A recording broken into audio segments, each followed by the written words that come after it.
Gloire à Jésus. Qui dit Amen? Qui dit Amen? Nous bénissons le nom du Seigneur pour le travail qui a été fait vendredi.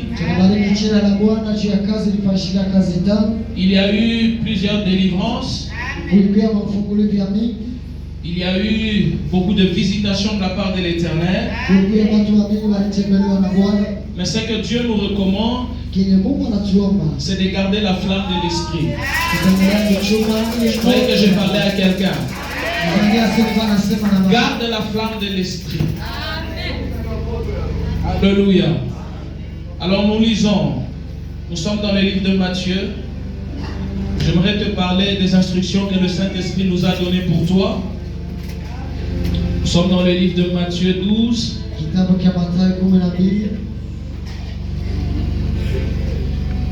De 43 à 45.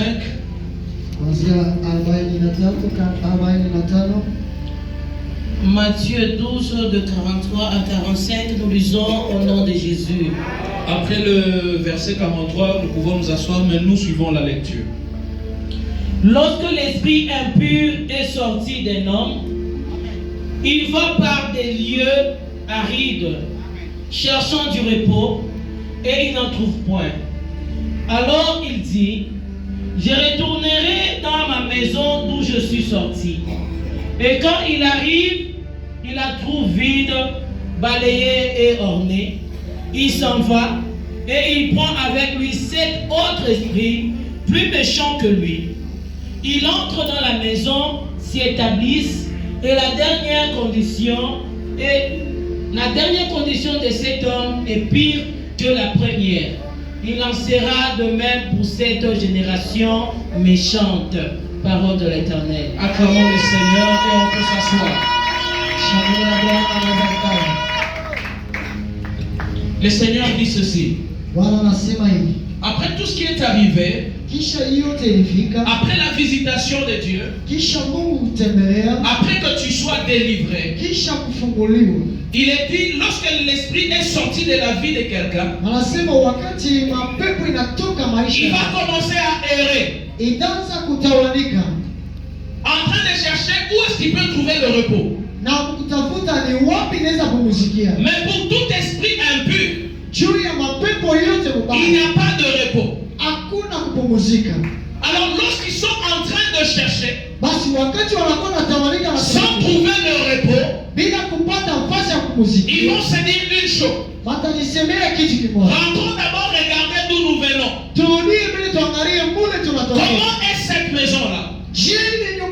Comment est le cœur de cette personne? Et lorsqu'il arrive, il trouve que la maison est vide. La Bible déclare, il va aller chercher 7 autres esprits plus forts que lui. Dans l'objectif de venir regagner la maison d'où on l'avait chassé. Et si cette maison reste vide, et que ces esprits méchants entrent dans la vie de cette personne, vous allez voir que la condition de cette personne sera dégradée qu'avant.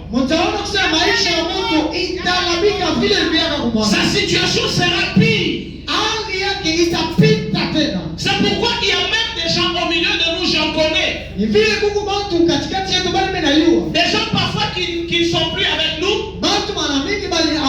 Ils étaient ici en train de servir Dieu. Mais comme ils se sont rebellés au Saint-Esprit, aujourd'hui, pendant que je vous parle, leur situation est pire même que ce qu'ils étaient avant. Quelqu'un qui n'allait pas dans les boîtes de nuit, mais il commence à aller facilement dans les boîtes de nuit. Quelqu'un qui ne buvait pas, mais facilement il commence à boire de l'alcool jusqu'à s'enivrer. Alors le Seigneur nous dit à nous, comme il a agi avec nous à la montagne, et que nous avons vécu la main de Dieu, le Seigneur nous recommande de garder la flamme de l'esprit. Ne laisse pas ta maison vide.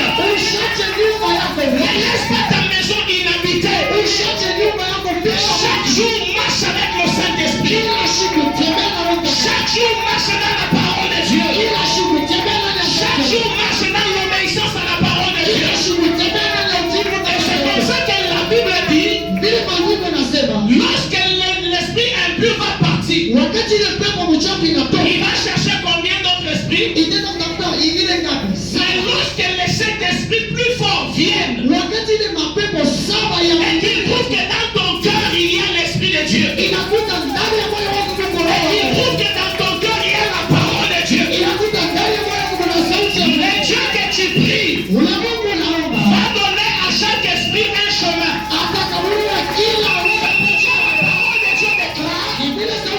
Ils iront par combien? 7 chemins différents. Chaque esprit va prendre la suite. Parce que ce qu'ils ont trouvé dans ta vie, c'est plus fort qu'eux. Je le déclare au nom de Jésus. Que ton cœur soit rempli du Saint-Esprit. Je le déclare au nom de Jésus. Que la divinité de Dieu demeure dans ta vie. Que ta maison ne reste pas vide. Si tu dis Amen, reçois le Saint-Esprit. Si tu dis Amen, très fort, reçois le Saint-Esprit. Gloire à notre Dieu. Et je viens te donner une bonne nouvelle. Tu n'es pas vide. Tu n'es pas vide. En toi, il y a quelqu'un. En toi, il y a l'Esprit de Dieu. L'Esprit qui est au-dedans de toi, on appelle l'Esprit supérieur. Au-dessus de cet esprit, il n'y a aucun autre esprit. L'Esprit de Dieu en toi, pas seulement il est supérieur, il te prend, il t'amène aussi dans les lieux supérieurs. Tel que tu es là, tu n'appartiens pas à ce monde, mais tu appartiens à Dieu. Quand tu as l'Esprit de Dieu en toi, tu es supérieur que les sorciers, tu es supérieur que les magiciens, tu es supérieur que les rochers. Si tu dis Amen, reçois le nom de Jésus. Si tu dis Amen, qu'il en soit ainsi.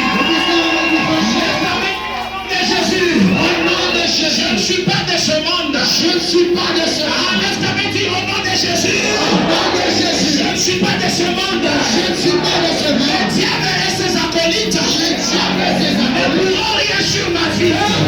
Le diable et ses acolytes. Ne pourront rien sur ma santé.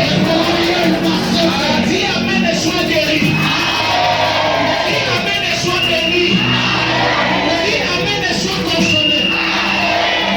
Maintenant, écoute que je te dise. Aujourd'hui, Dieu commence une nouvelle saison avec toi. Reste attaché à Dieu. Reste accroché au Seigneur. Tu viendras d'ici pour ta vie. Parce que Dieu, il va te rendre plus belle qu'avant. Il va te rendre plus belle qu'avant. Écoute, dans la Bible, il y a un homme qu'on appelait Naaman. Naaman, il avait une maladie que le monde ne pouvait pas curer. On appelle la lèpre. Lorsqu'un homme est rempli de lèpre, la Bible dit on le met hors de la vie. Parce que si tu touches quelqu'un qui a la lèpre, automatiquement toi aussi tu as la lèpre. Mais quand l'homme de Dieu est arrivé, devant cet homme de Naaman, il a dit va te jeter dans la rivière. La rivière était sale. La rivière était impure. Peut-être il n'y a pas de chaise ici. Peut-être il n'y a pas d'écran. Peut-être il n'y a pas de climatiseur. Peut-être il n'y a pas de crépissage. Peut-être on n'a pas mis la toiture.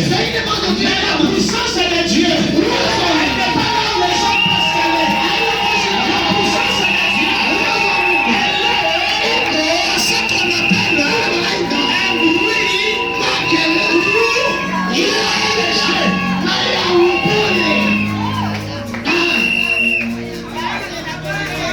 sous l'autorité de la parole de Dieu. Seulement, je ne veux pas te donner de l'huile. Je ne veux pas te donner de l'eau. Mais c'est là comment tu m'entends là. Il y a des choses qui se passent en moi. Si tu dis Amen, reçois la même grâce. Si tu dis Amen, reçois la même grâce. Notre Dieu, il parle. La Bible dit, il appelle à l'existence les choses qui n'existent pas. Comme si elles existaient. J'appelle la guérison à l'existence. J'appelle la bénédiction à l'existence. Je vais parler comme l'évangéliste a parlé hier. Et ton compte en banque zéro. J'ai dit que ton compte en banque zéro. Si tu n'avais pas de compte en banque, conseille d'aller ouvrir un compte. Parce que le Dieu que je te parle, il va te bénir. Et tes filets vont se rompre. Ta garde va couler. Si tu dis amen, que ça se réalise. Si tu dis amen, que ça se fasse. Je vais exagérer dans la vie de quelqu'un. Je dis que tu ne vas pas compter tes bénédictions. Si notre Père Abraham n'a pas su compter les nombres des fils, Dieu lui a donné. Je déclare au nom de Jésus. Je lève ma main. Je dis que tu ne compteras pas tes bénédictions. Les bénédictions iront de génération en génération. Est-ce que j'ai parlé de personne ce matin? Est-ce que j'ai parlé de personne? Je m'en fous de ce que le docteur a dit. Je m'en fous de ce que les hommes ont dit. Je m'en fous que tu es étudiant, que tu n'es pas étudiant. Mais je suis en train de te parler d'un Dieu. Il amasse les gens dans la prière. Il amasse les gens dans la Seigneur. Et il les fait asseoir avec les mains. Si tu ne connais pas mes prières, reçois la grandeur de Jésus. Reçois la grandeur de Jésus. Reçois la grandeur de Jésus. Tu vois, là-bas à Kinshasa, quand je te parle là, il y a quelque chose qui se passe. Qui se fait. Est-ce que tu sais que Dieu, il est capable d'effacer même les écrits que les hommes ont fait? Pendant que je te parle, quelque part là-bas, il y a quelqu'un qui a déjà écrit. Moi c'est ça. Moi c'est autant. Moi c'est. Mais pendant que je te parle, il y a une gomme qui est en train de circuler. Il y a des choses qu'on efface. Et je prophétise sur ta vie. Quand recevoir seulement un appel pour te donner une bonne nouvelle. Si tu dis amen, reçois la même grâce. Tu dis amen, reçois la même grâce. La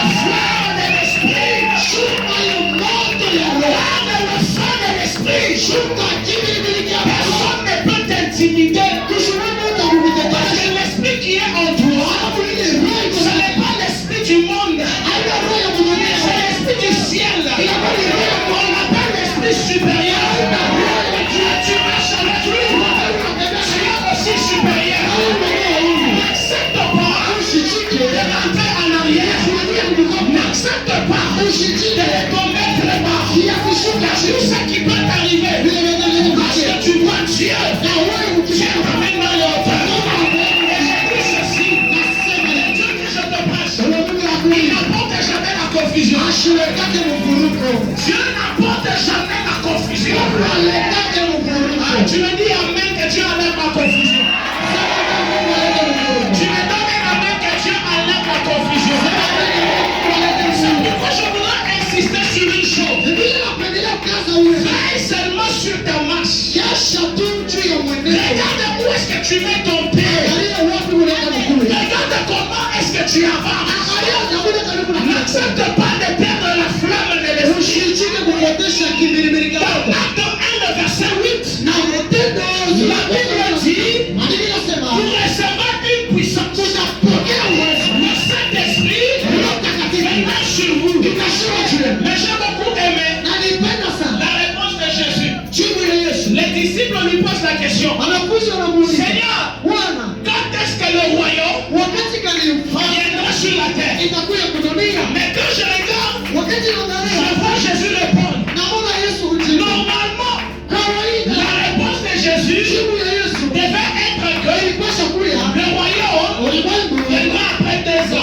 Le royaume viendra après 5 ans. Maintenant, je regarde. Je vois la réponse de Jésus. On dirait que Jésus est hors jeu. On dirait que Jésus est hors gamme. On dirait que Jésus n'a pas répondu. On lui pose la question. Seigneur, quand est-ce que le royaume sera rétabli? Lui, il dit, vous recevrez une puissance. Je lui pose la question. Quel est le lien entre le rétablissement du royaume et recevoir la puissance? Quel est le lien? La bonne réponse que Jésus pouvait donner, c'est que Carolis, le royaume viendra après 5 jours. Mais lui, il dit, vous voulez savoir quand est-ce que le royaume viendra? Vous recevrez une puissance. Quel est le lien?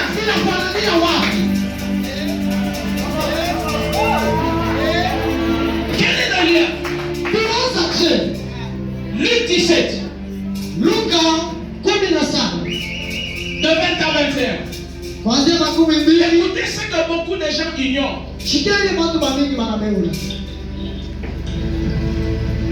Luc 17. Ah, maman, lis comme si c'est toi qui prêches. Luc 17, de 20 à 21, nous lisons au nom de Jésus. Les pharisiens demandèrent à Jésus. Les pharisiens arrivent devant Jésus.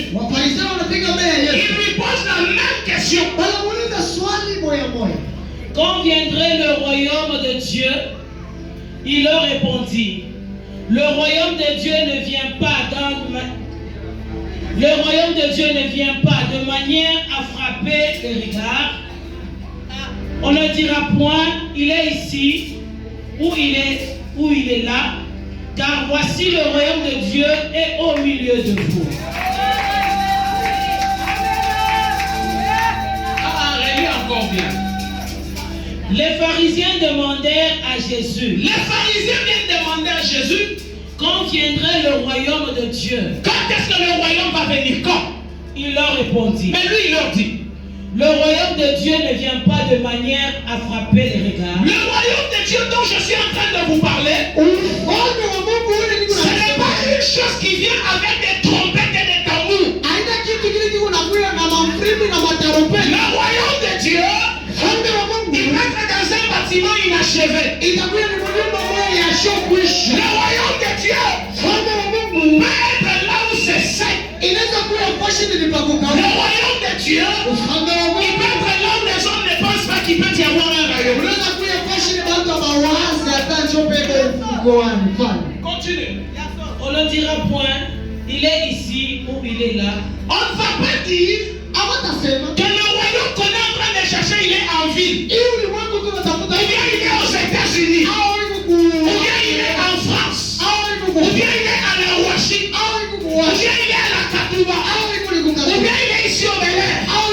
Mais qu'est-ce qu'on dira? Car voici le royaume de Dieu est au milieu de vous. Le royaume de Dieu, il est déjà au milieu de nous.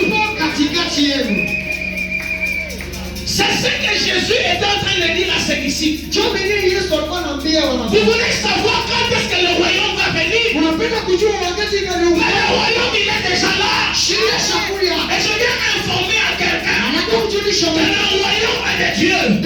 Il est déjà au milieu de nous. Gloire au Seigneur. Le royaume est déjà là. Merci, je vais terminer. Et ce royaume, c'est un royaume spirituel. Lorsque les disciples posaient la question à Jésus, quand est-ce que nous allons voir ce royaume? Ils s'attendaient à un royaume visible. Mais le royaume dont il s'agit, le royaume dans lequel nous sommes, moi et vous, c'est un royaume invisible. Pendant que nous sommes en train de causer, moi et vous, ce royaume, il est déjà là. Et les choses qui se font dans ce royaume, elles sont plus fortes que les choses qui se font dans le royaume visible. C'est pourquoi tout ce que nous voyons, ça a déjà été établi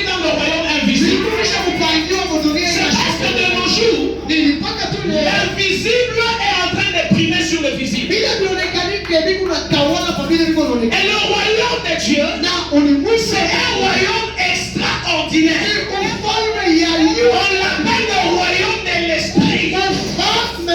Si tu n'as pas le Saint-Esprit, tu ne peux pas vivre dans le royaume de Dieu. Parce que les choses qui se font dans ce royaume, ce sont des choses spirituelles. C'est dans ce royaume où un docteur ne peut pas guérir. Mais la déclaration de la parole guérit. C'est dans ce royaume où un homme peut marcher sur les eaux. C'est dans ce royaume où les maladies incurables sont guéries par la parole de Dieu. C'est dans ce royaume où quelqu'un n'a pas étudié, mais il commence à engager les gens qui ont étudié.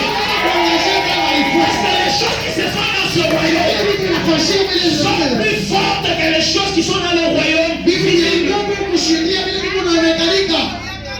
C'est pourquoi Dieu dit, vous recevrez une puissance. Et cette puissance, ce n'est que le Saint-Esprit.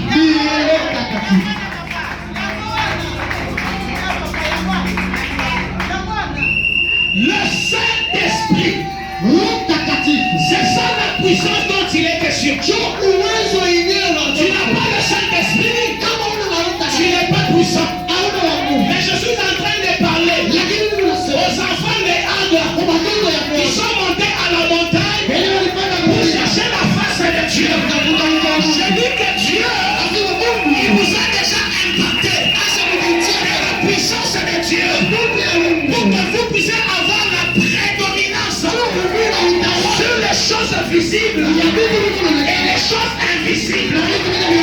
Mais papa, si tu es rempli de l'Esprit de Dieu, tu vas ordonner à une montagne de se déplacer et elle va se déplacer. Je vois des gens qui ne croient même pas qu'ils ont l'Esprit de Dieu. Moi je crois que j'ai l'Esprit de Dieu. Alléluia. J'aimerais que quelqu'un qui a l'Esprit me donne un amen puissant. Alléluia. L'Esprit de Dieu en toi, il te rend puissant. Écoute, dans 1 Corinthiens, chapitre 4, le verset 20, la Bible dit, le royaume de Dieu ne consiste pas en parole, mais en puissance. Tout celui qui est dans le royaume de Dieu par son esprit, il marche dans une puissance qui est différente de la puissance de ce monde. C'est pourquoi les hommes ne peuvent rien sur ta vie. Même si on met des pièges devant toi, à cause de l'esprit d'excellence, à cause de l'esprit de puissance. Écoute, pendant que je suis en train de parler, Dieu me convainc dans mon cœur. Au milieu de vous, il y a des gens qui ont déjà marché même sur des fétiches. Il y a des gens qui ont déjà marché même sur des choses. Il y a des gens qui ont déjà même mangé des choses mortelles. Mais pourquoi tu n'es pas mort? Parce que l'esprit qui est en toi, il est plus fort que l'esprit du monde. Parce que le royaume de Dieu ne consiste pas seulement en parole, mais aussi en puissance. Comment les sorciers sauront que tu es puissant? C'est lorsque toi tu dors la nuit, ils viennent là-bas, ils sont en train de chercher à entrer. Quand ils arrivent seulement sur ta barrière, ils touchent le sol. Ils disent c'est bon, cette femme n'est pas de notre. Pour que je te dise, il y a des gens au milieu de nous. On a fait appel à eux dans les maisons des féticheurs. Je vous dis la vérité. Peut-être Dieu ne te l'a pas révélé. Mais il y a quelqu'un qui a pris même ton habit. Et celui-ci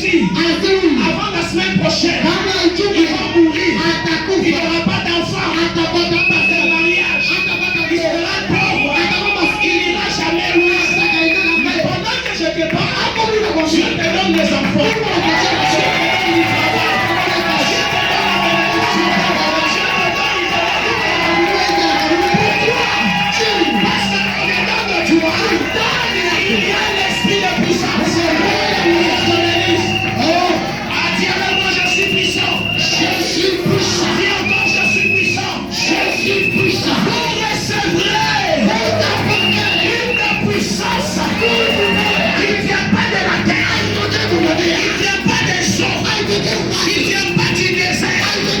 Mais vous recevrez une puissance qui vient d'en haut, qui vient d'en haut, qui vient d'en haut. Et la Bible dit, vous serez mes témoins. Vous serez mes témoins. Vous serez mes témoins. Écoute que je te dis, un témoin, c'est celui qui amène la précision là il y avait la confusion. Vous savez, quand vous allez au tribunal, les juges ne savent pas juger. Les accusateurs ne savent pas quoi faire. Les accusés ne savent pas quoi faire. Quand il y a cette confusion là, on fait appel à qui? On cherche les témoins. Et un témoin, c'est quelqu'un qui a vu. Un témoin, c'est quelqu'un qui a vécu. Un témoin, c'est quelqu'un qui a expérimenté. Donc quand l'Esprit de Dieu vient en toi, il va te faire vivre des choses. Il va te faire voir des choses. Il va te faire expérimenter des choses. De manière à ce que tu sois un véritable témoin. Et lorsque tu es devenu témoin, il n'y a jamais un témoin. Il reste sous le lit. Il reste dans la chambre. Il reste caché. Mais celui qu'on appelle un témoin, il est toujours public. Il est toujours public. Lorsque le Saint-Esprit vient au-dedans de toi, bien-aimé, il te présente. Tu apportes la lumière où il y avait les ténèbres. Je déclare sur la vie de Dieu personne. Les ténèbres ne régneront jamais là où toi tu es. Ah, tu dis amen, tu reçois. Tu dis amen, tu reçois. Tu dis amen, tu reçois. Les ténèbres ne régneront pas là où tu es. Les sorciers n'ensorcelleront pas là où tu es. Les accidents n'arriveront pas là où tu es. Si tu montes dans un bus et que les diable a prévu de commettre un accident, à cause seulement de ta prière, à cause seulement de l'esprit de puissance, ce bus ne connaîtra pas l'accident. La différence entre Dieu et le diable, c'est que le diable, quand il veut te tuer, il peut tuer même tout un bus déjà. Vu qu'il t'atteigne. Mais la différence avec Dieu, c'est que pour te protéger, Dieu peut protéger tout un bus.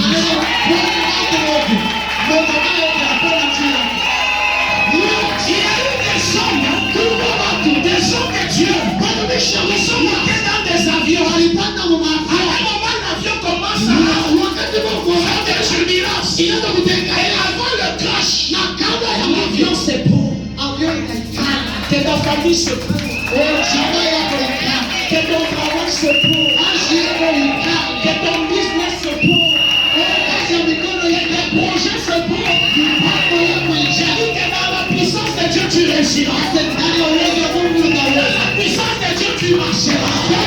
Et tout ce qui est en toi soit posé. Dis avec moi, sois posé. Sois posé. Sois posé. Sois posé. Sois posé. Ils te feront la guerre.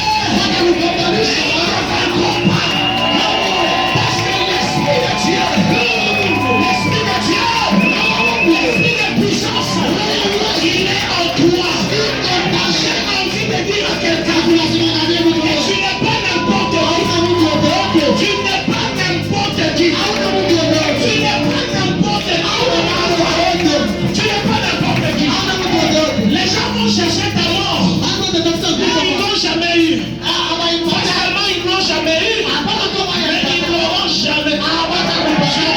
toi. Reste accroché à Dieu. Tu verras. Tu verras. Yes. Tu verras.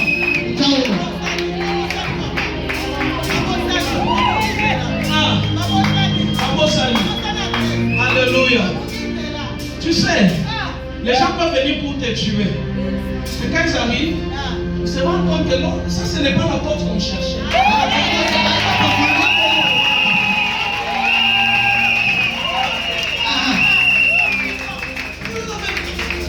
Après ils vont appeler celui qui leur a donné l'adresse. Où est-ce que tu nous as envoyé? C'est la personne qu'on cherchait. Ce n'est pas là où tu nous as envoyé. Attends qu'on revienne. Tu vas voir ce qu'on va faire. Retour.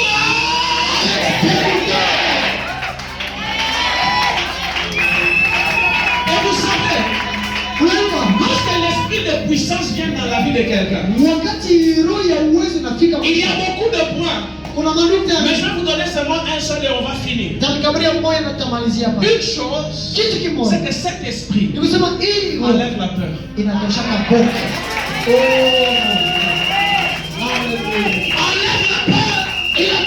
Un homme qui a l'esprit de Dieu, il n'a jamais peur.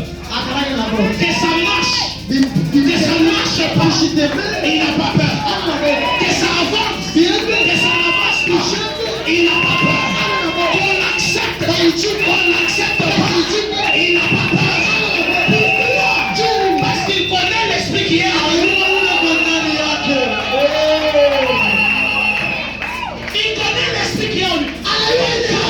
Quelqu'un qui a l'esprit de Dieu en lui, c'est un têtu spirituel.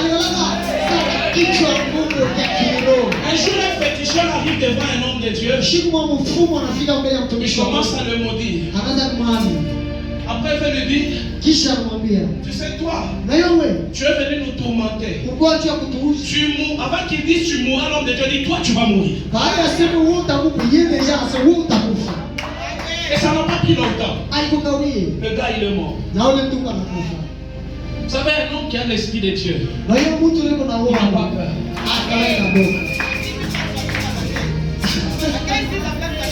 Alléluia.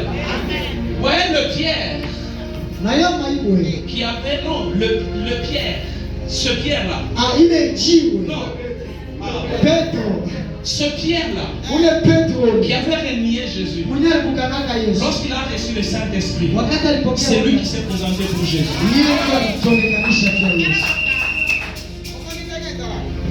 Tu as peur d'évangéliser? As-tu l'Esprit de Dieu? Tu as peur de parler de Jésus? Est-ce que tu as l'Esprit de Dieu? Un homme qui a l'Esprit de Dieu, même s'il est devant le président, il va lui dire, permets-moi de te parler de Jésus. Même s'il est devant les occultistes, il peut parler de Jésus. Aujourd'hui dans les églises, si on voit seulement quelqu'un qui entre là, avec des histoires à la tête, avec des symboles, avec un sac en rafia, je vous dis d'abord, les premiers, ça sera les protocoles. Elles vont fuir. Mais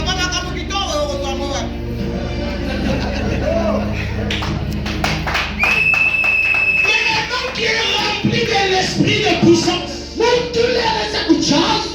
il n'a pas peur de la mort. Il n'a pas peur de la vie. Il n'a pas peur des situations de la vie. J'aimerais que tu retiennes une chose. Ce n'est pas parce que ça n'a pas marché que Dieu n'est pas là. Ça peut ne pas marcher parce que Dieu attend le bon moment.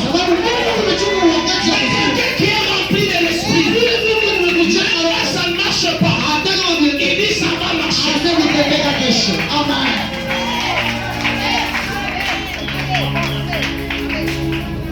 Hier j'étais à la maison. Curieusement je vois à partir du téléphone, il y a un petit garçon qui vient là dehors. Il commence à faire des mouvements bizarres, là. Il commence à danser. Il commence à danser devant la barrière. Je regarde. C'est quoi ça? Quand je montre aux enfants, ils vont dire, c'est la sorcellerie ça. Un petit là qui commence à danser, il commence à danser. Après la maman dit, bon, moi je vais sortir. Je dis, non, laisse-moi sortir. Je sors. Ah, les gens se disent déjà, ah, qu'est-ce que c'est? Non, il n'y a rien qui s'est passé. C'était juste un enfant qu'on a envoyé qui s'amusait. Mais qu'est-ce que je voudrais dire? C'est pour dire qu'il y a des choses qui se font. Parfois nous les voyons, nous les négligeons. Mais spirituellement, ça signifie quelque chose. Un homme qui a l'esprit de Dieu, c'est un homme qui est vigilant. Et la Bible dit dans Proverbe, on ne jette pas de filet devant celui qui a des yeux et des ailes.